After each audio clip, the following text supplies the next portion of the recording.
guys, welcome to my Q&A. If you don't know, I am Bianca Imani and I'm going to answer a few questions for you today. So if you're interested, stay tuned. Alright, so a little bit about me is I'm Bianca Imani. I'm 25 years old. I am mother. I have a 2-year-old named Noah. I am all about women empowerment. I'm all about mental health. I'm all about treating kids as if they're equals. I'm all about telling my story so that people don't fall into the same patterns that I fell into. Okay, I have made a lot of mistakes in my life and I feel like I have a story.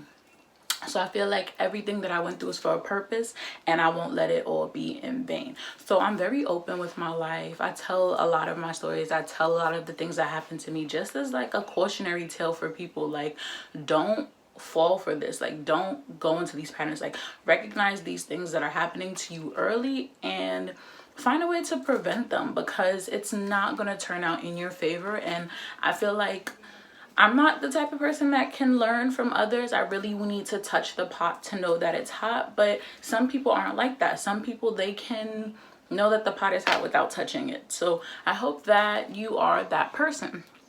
You deserve it. So if you're that kind of person, then definitely watch my stories, hear my cautionary tales, and know that a lot of things can be avoided in life and you can get the happiness that you deserve.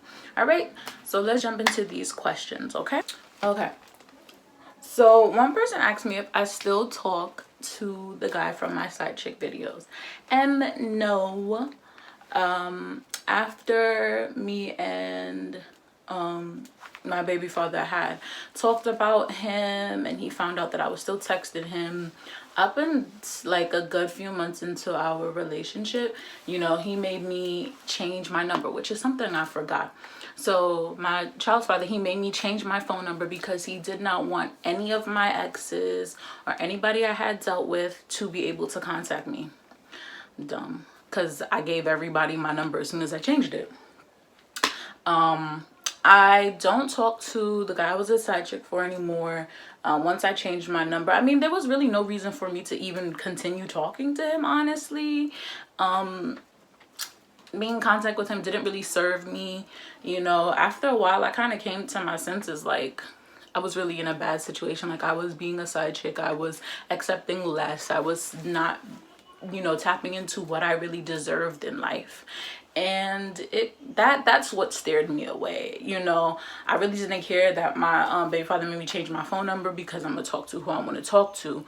On my own, I felt like talking to him wasn't really serving me. You know, it wasn't a good look for me anymore. I was kind of past that phase in my life. So another question I have, or I received, is how do you deal with stress and anxiety? So stress and anxiety completely take over my life.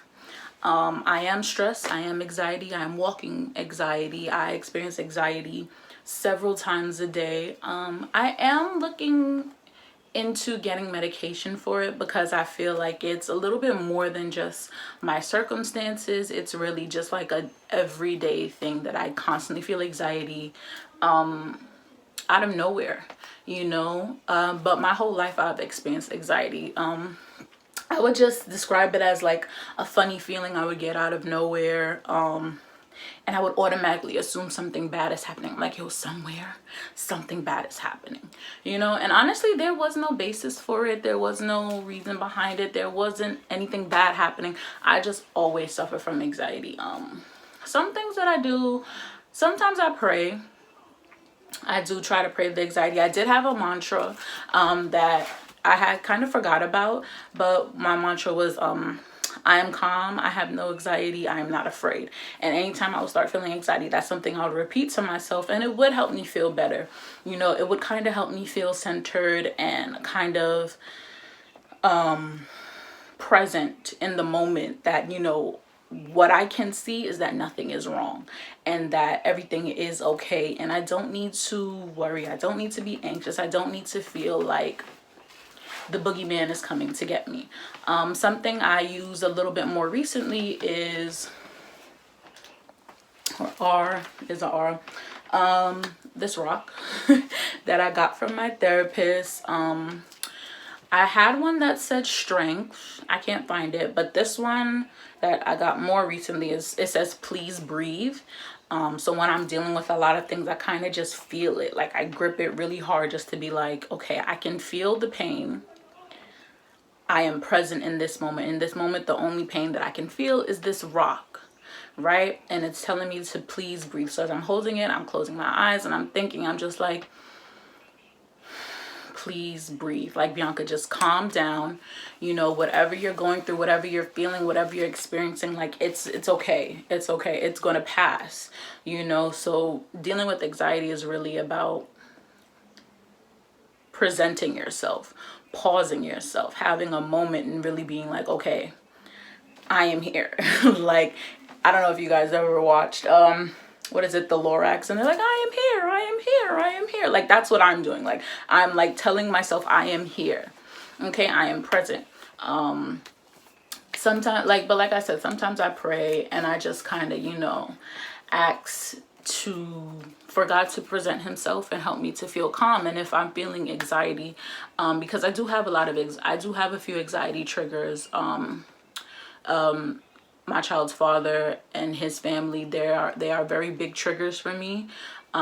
Mentioning them or bringing them up, automatically my heart is racing, my anxiety is through the roof, my stress level is high, and I'm just feeling so uneasy.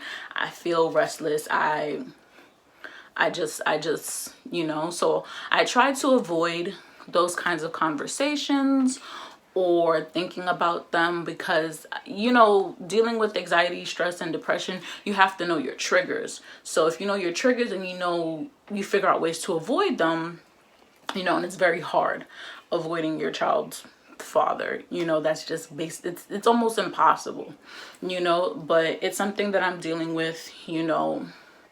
But, you know, as best as I can, I avoid my triggers. I avoid them. I do the best that I can. You know, sometimes it doesn't always work. And then that's where, you know, prayer comes in and just healing from everything that has happened to me. So that's that. Another question I get is, like, if my stories are real, if the things that I said, they are 100% real. And let God strike me down immediately if they are false. Strike me down right here, right now. Take me, bro. I don't lie. One thing I don't like, I don't like lying. I'm not a fan of lying. Like, I can't see me being the, you know, I'm coming up with a whole bunch. I don't like lying, because with one lie, now I gotta lie 10 other times. Okay? Do I lie occasionally? Yeah, I might. But like really extensive, like coming up with story. Like, I'm not a storyteller. Like, I'm not somebody that is going to be like say things to clout chase or say things to make me look more popular. Like, I'm not about to pull up like, yeah, you know, I be beating bitches asses and shit, you know, I got niggas on me, you feel me? Like, I could get a nigga do whatever I want. Like, if it's true, it's true. If it's not, if I'm telling you something, I'm not capping. It's no lie. I can't do that. Because then I always feel like you need proof. Like, I'm the type of nigga, I need proof. You need to show me proof. I need to see something, you know? And I don't got no proof to back up a lie. So why am I going to lie? Why am I going to tell like these elaborate stories? It's like almost all the niggas in my life, that every man that I've dealt with, like, have been like these real extensive liars. Like, niggas that front, and I don't understand the front. I can't front. It's either I am something or I'm not something. One thing I'm not a fighter. I'm not a fighter. Do I get hella aggressive and be ready to kill niggas? Yes, of course. But I'm not like just pop off in the middle of the street fighting people out of nowhere. Like, I'm really rowdy, I'm really aggressive, yes, but I'm not a fighter. I'm not about to be fronting to people like, yeah, you know, I gets busy, I gets crazy. No, I don't. I'm grown. I'm 25. I can go to jail. We all know what I would go, what the only thing that I'm willing to go to jail for at this point. Y'all know. But like, I can't do that front stuff. I can't do that cap. So any story you hear me tell, it's 100% real. 110%, 2,000, 1,000. I put it on my life. It's true. It's real. So somebody asked me, what's something I feel like women should know about motherhood before planning to start a family. So one thing I think is key is mental health. Keeping your mental in check and keeping your mental, knowing what your self-care going to be, knowing what your plan is going to be after you give birth to the baby. Because honestly, I'll just let you know, I wasn't prepared for what happened to me once I had my child. Like, I was pregnant and I was happy, I was excited, I felt like the world was all kittens and rainbows, because I was finally getting what I've always wanted, which is a baby. I've always wanted a baby. I always wanted a child. I always wanted to, have a family. And I finally got it. So I was very excited. Nobody told me nothing about motherhood. I was ready to not be sleeping, to be changing diapers, to be on maternity leave, to be bonding with my child. And that is absolutely not what happened. It's not what happened. A lot of it is because of who I had my child with, because of the person he was and how he made me feel throughout my pregnancy and after I gave birth. That played a role in how I feel about my child. So making sure you choose the right person to be with is so crucial. It's so crucial. There are a lot of things that I didn't see and didn't know before.